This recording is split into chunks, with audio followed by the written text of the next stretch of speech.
ویزے کے لیے اور لڑکی کے لیے اور یو کے لیے سرور کائنات سے تعلق توڑنے والے جائزی دنیا کے اندر عبرت کا نشان بن گا. انشاءاللہ جہنم کے بھڑکتے شعلے اس کا انتظار کر رہے ہیں.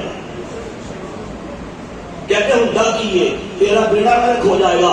ایسے علماء نے نہیں، ایسے ہمارے قابل نے نہیں، تجھے ایک ایک مسئلہ سمجھا گئے، ایک ایک بات سمجھا گئے کہ میرے بھائی احمد اللہ صاحب بیٹھے ہیں، ہم نے اس دور میں ان کی مسجد کے اندر، شاد باغ میں، لائبریری کے اندر، وہاں سے ماشاءاللہ تاجدار بریلی کا اعلیٰ حضرت کا وہ فتویٰ چھاپا، پوری دنیا کے اندر ہم نے اس کو تقسیم کیا کہ یہ دیکھو ہمارے قابلین قادیانیوں کے بارے میں کیا کہتے ہیں. ہمارے بڑے کہہ گئے، ہمیں بتا گئے اگر نسلوں کو نہیں بتاؤ گے، نسلوں کو نہیں سمجھاؤ گے، نسلوں کے ایمان کا خیال نہیں دو گے تو پھر یہی ہوتا رہے گا.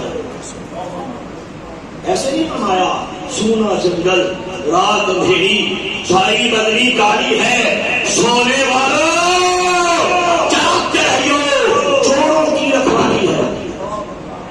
ایک ایک مسئلہ سمجھا گئے، ایک ایک بات بتا گئے. اگر آگے نہیں بتاؤ گے، گھر والوں کو نہیں بتاؤ گے تو ایسے ہی بیڑا غرق ہوتا رہے گا.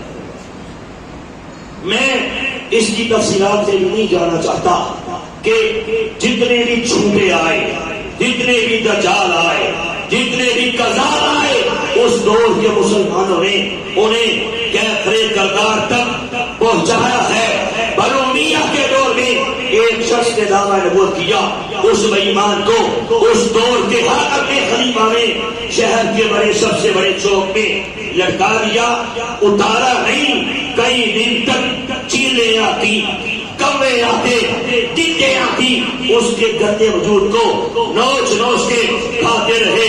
اس کی ہڈیاں زمین پہ پھرتی رہی. اسلامک اسٹیٹ کے اس سربراہ نے قیامت تک آنے والے آخری حکمران تک کو یہ پیغام دے دیا کہ سن لو، جب بھی کوئی کتا سرور کائنات کی عزت میں حملہ کرے گا، سرور کائنات کی حد رول پہ اٹیک کرے گا، اس کے ساتھ بھی یہ سلوک کیا جائے گا. کیا نہیں کیا؟ کیا. ہمارے ہندوستان کی تاریخ پڑھیے، میرے پاس تفصیلات کا ٹائم نہیں، سب کانٹیننٹ کی ہسٹری پڑھیے کہ ظالم انگریز ہمارے بر صغیر کو سونے کی چڑیا سمجھ کے یہاں پہ کیسے آیا، پھر کیسے اپنی حکومت کو قائم کیا. ایسٹ انڈیا کمپنی یہ کیا تھی، کس نام سے پھر اس نے یہاں پہ کام کرنا شروع کیا، پھر کیسے اپنی حکومت کو بر صغیر کے اندر قائم کیا، پھر کیسے ظلم و بربریت کے طوفان توڑے گئے، کیسے کیسے دلی کے چاندنی چوک سے لے کے پشاور تک کوئی ایک درخت بھی ایسا نہیں تھا جس درخت کے ساتھ کسی عالم دین کی لاش کو نہیں لٹکایا گیا. ہائے ہائے، سور کی کھالوں میں ہمارے علماء کو سینے کے ہاتھ آگ لگا دی جاتی. بڑے بڑے کھیلوں میں انسانی غلاظت ڈالتے کھیلوں کے منہ کو علماء کے منہ کے ساتھ باندھا جاتا رہا. بڑی بڑی بھٹیوں میں زندہ انسانوں کو گرا دیا جاتا، تیل کے گرم کڑاہوں میں زندہ انسانوں کو جلا دیا جاتا. ہائے ہائے، عورتوں کی چھاتیاں کاٹ کاٹ کے دیگوں میں ڈال ڈال کے پکا پکا کے کھائی جاتی رہی. ایک ایک مسلمان بچی سے ایک ایک حلال گورا پولیس نے ان کی آرمی والوں نے منہ کالا کیا. کون سا ظلم ایسا ہے جو مسلمان کو تباہ کرنے کے لیے، برباد کرنے کے لیے انہوں نے نہ آزمایا ہو. آخر کار WW ہنٹر، یہ لندن کے اندر بیوروکریٹ تھا، اس مردود کو اسپیشلی ایک اسائنمنٹ دے کے ہمارے بر صغیر بھیجا گیا. اسے کہا گیا ہمیں وہ سلوشن بتاؤ، ہمیں وہ حل بتاؤ کس طریقے سے ہم مسلمان کو نیز پر نبول کرنے میں کامیاب ہو سکتے ہیں. سنیے بڑی اہم بات، میں ہزاروں صفحات کا کتابوں کا نچوڑ آپ کے سامنے پیش کر رہا ہوں. پھر کیسے یہ WW ہنٹر ہمارے بر صغیر آتا ہے، توجہ رکھیے، کیسے ہمارے بر صغیر آ کے یہ اعلان کرتا ہے دنیا بھر سے بڑے بڑے کفر کے منصوبہ ساز دنیا بھر سے بڑے بڑے کفر کے فریز یہاں سے ہمارے بڑے صغیر میں اکٹھے کرتا ہے اور ان کے سامنے یہ مسئلہ رکھتا ہے کہ اس بات کا حل بتاؤ اس طریقے سے ہم مسلمان کو تباہ و برباد کرنے میں کامیاب ہو سکتے ہیں۔ 3 دن کی میٹنگ ہوئی، میٹنگ کے بعد جو میٹنگ کے چیف نے میٹنگ کے چیف نے جو رپورٹ پیش کی وہ رپورٹ آج بھی توجہ کرنا، وہ رپورٹ آج بھی انڈیا آفس لائبریری لندن کے اندر موجود ہے۔ ہم نے وہاں سے نکال کے دنیا بھر کے اندر اسے وائرل کیا کہ یہ دیکھو ہم مسلمانوں کے ساتھ کتنا بڑا کھلواڑ کیا گیا، ہمارا ایمان لوٹنے کے لیے کتنا بڑا شیطانی کھیل کھیلا گیا۔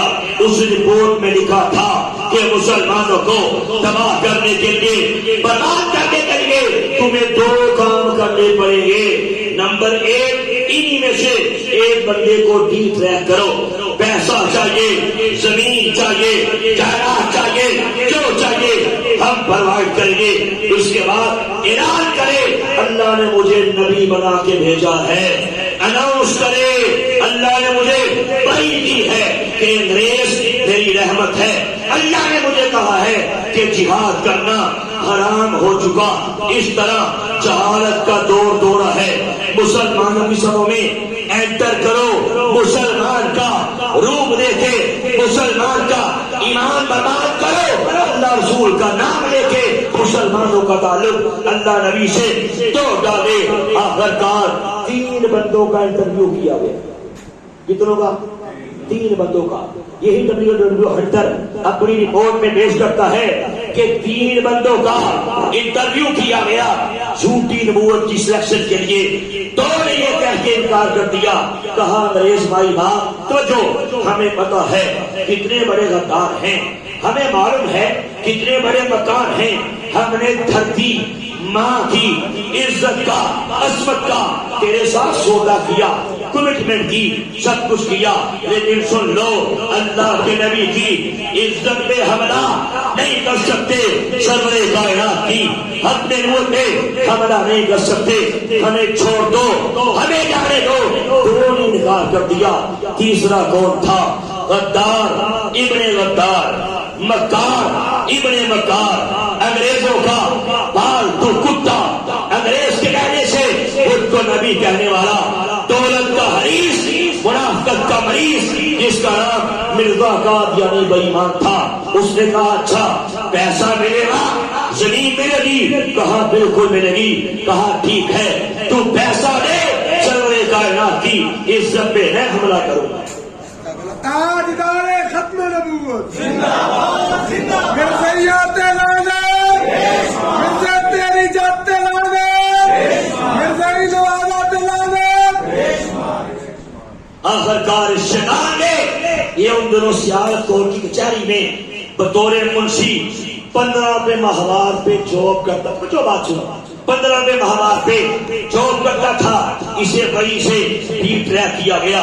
اس وقت جب ہمارے پورے سب کانٹیننٹ کے اندر ایک پرنٹنگ پریس تھا، ذرا توجہ کرنا، جب قادیان کے اس حرامی بندے کو کھڑا کیا گیا، قادیان میں 3 پرنٹنگ پریس لگائے گئے۔ اس کے بعد قادیان میں ریلوے لائن بچھائی گئی، قادیان میں ریلوے لائن بچھا کے ریلوے اسٹیشن قائم کیا گیا، بس کے پوری تیاری کر لی گئی مسلمان کا ایمان برباد کرنے کے لیے۔ آخرکار اسے ٹارگٹ دیا گیا، تو خود کو مسلمان کہہ کے مسلمان کا ایمان لوٹتا جا۔ کیسے؟ چہرے پہ داڑھی رکھوائی گئی، سر پہ امامہ ڈالا گیا، ایک ہاتھ میں قرآن دیا گیا، ایک ہاتھ میں کتب حدیث تھما کے مسلمانوں کی صفوں میں انٹر کر دیا گیا۔ کسی نے کیا خوب کہا کہ لٹیروں نے جنگل میں شمع جلا دی، مسافر یہ سمجھا کہ منظر یہی ہے۔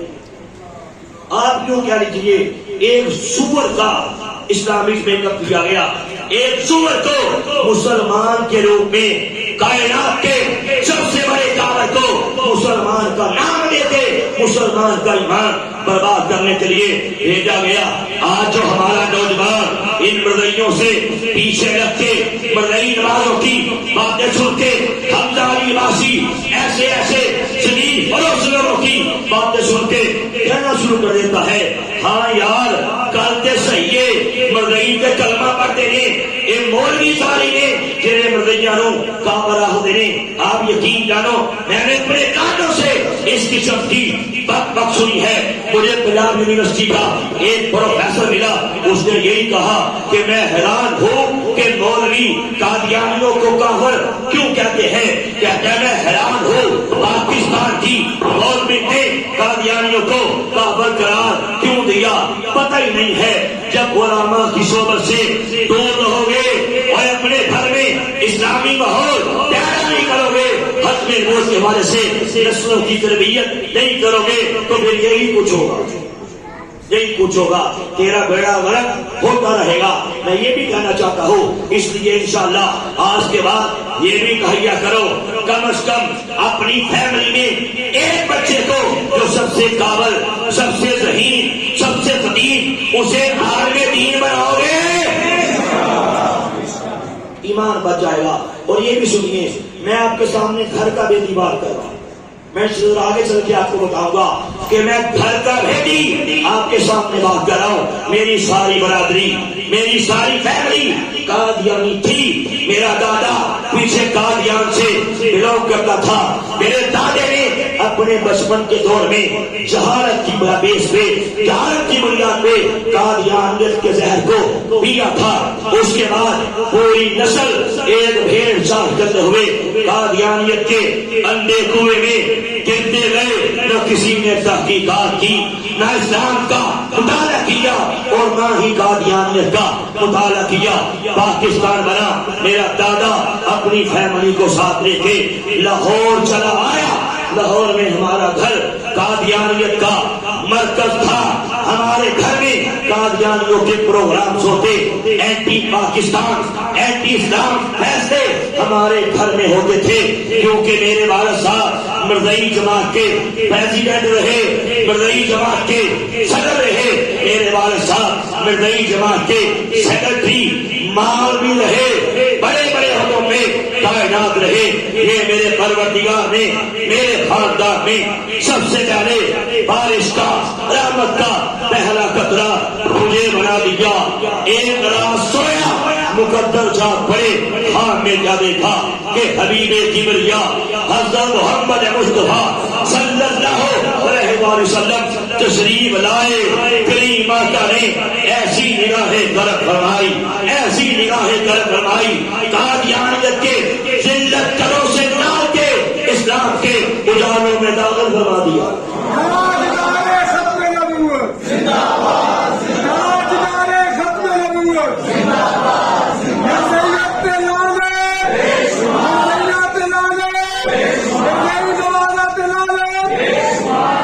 الحمدللہ ہمارا ایمان ہے, خوش قسمت ہو ہمارا ایمان ہے, عقیدہ ہے کہ ہمارے کریم آقا زندہ ہیں. ہمارا ایمان ہے, علماء بیٹھے ہیں پوچھو, ہمارا عقیدہ ہے, اہل سنت کا عقیدہ ہے کہ سرور کائنات اللہ کی عطا سے, اللہ کے کرم سے, اللہ کے مدد سے اور مدد فرماتے ہیں.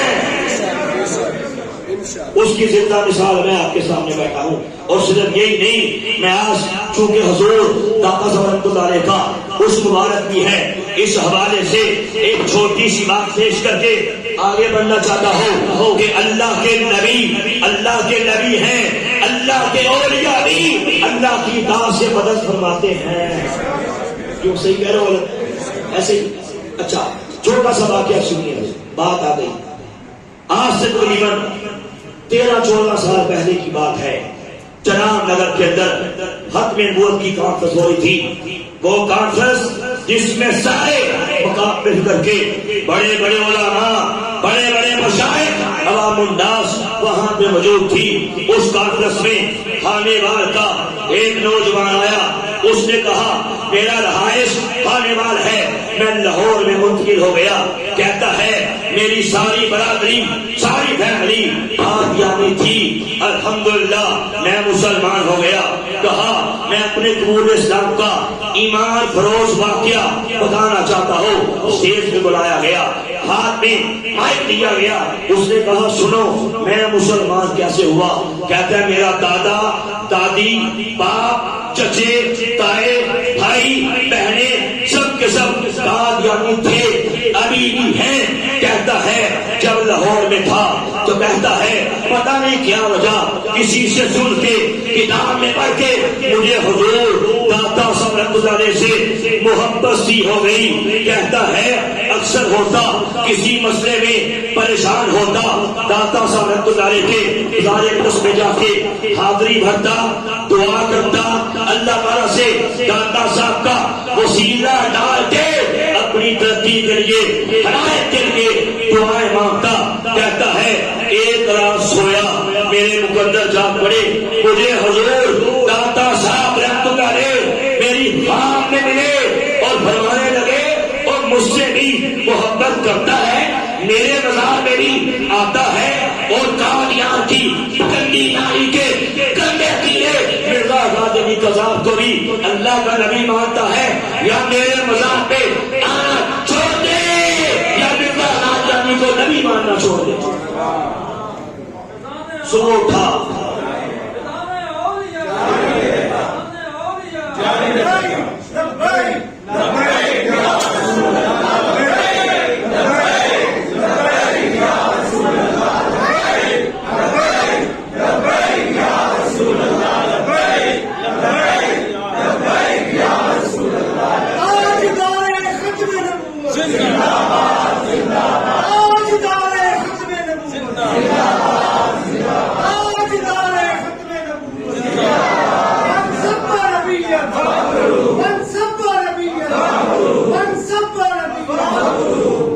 صبح اٹھا ہر طرف خوشبو ہی خوشبو تھی. کہا ایمان کا نور مل گیا، ایک لڑی کی تعمیر کیے بغیر مرزا قادیانی قذاب پہ نام دے بیچ کے کہا اسلام قبول کر لیا. پھر اس کے بعد سیدھا داتا صاحب کے مزار پہ گیا، شکریہ ادا کیا. تو یہ اولیاء کرام کا فیض ہے، لیکن کیسے ہے؟ ہمارا عقیدہ ہے اللہ کی اطاعت سے ہے. سمجھے؟ اللہ کی اطاعت سے مانو گے اس میں شرک ہو سکتا نہیں. اب یہ کر رہا تھا چونکہ میں سابقہ قادیانی، میری ساری فیملی قادیانی، الحمدللہ. پھر گھر کے اندر جب میں نے اسلام کو کیا، گھر میں محنت کی، ایک ایک کر کے سبھی مسلمان ہو گئے. میرے والد صاحب بھی جو مرزائی جماعت کے چہر تھے، ابھی آپ کی عمر 84 سال ہے. چند سال پہلے قادیانیت میں ڈوب کے میرے ہاتھ میں مسلمان ہو چکے.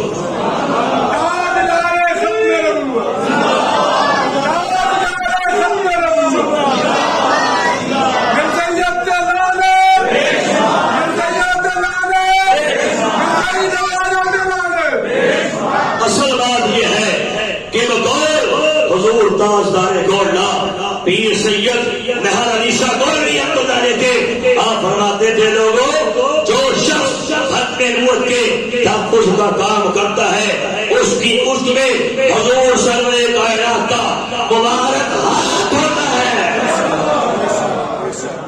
الحمدللہ.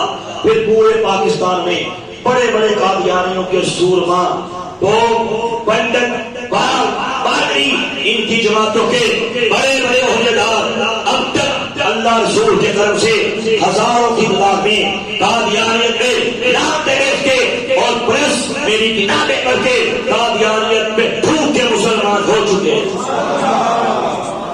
اور الحمدللہ یہ پروردگار کا یہ بھی کرم، سرور کائنات کی نگاہ کرم کہ میں نے آپ کے پورے پاکستان میں بڑے بڑے اداروں میں جا جا کے ختم نبوت کے پروگرام کیے. اللہ نبی کے خاص کرم سے پورے پاکستان میں میں نے آپ کے بڑے بڑے تعلیمی اداروں میں، سرکاری اداروں میں، بڑے بڑے اسکولز، کالجز، یونیورسٹیز، وہاں پہ جا جا کے ختم نبوت کے پروگرامز کیے. الحمدللہ پورے پاکستان کے بار ایسوسیشن میں جا جا کے ختم نبوت کے پروگرامز کیے. ایک بار لاہور ہائی کورٹ میں ختم نبوت کا پروگرام کیا. 2 بار اسلام آباد ہائی کورٹ میں ختم نبوت کا پروگرام کر چکا. کراچی شریف کورٹ کے اندر ختم نبوت کے پروگرامز کیے. پورے پاکستان کے بڑے بڑے بار ایسوسیشن میں جا جا کے ختم نبوت کے پروگرامز کیے. اور وہاں پہ باقاعدہ یہ قوانین بنوائے کہ آج کے بعد ہر بار ممبر کے لیے ختم نبوت کا حلف نامہ پھر کرنا ضروری قرار دے دیا گیا. اور انشاءاللہ ہماری بات ہو چکی. القریب سپریم کورٹ میں بھی ختم نبوت کا پروگرام کرنے جا رہے ہیں. انشاءاللہ سپریم کورٹ کی دل و دلائے میرے نبی کے ختم نبوت کے ناموں سے انشاءاللہ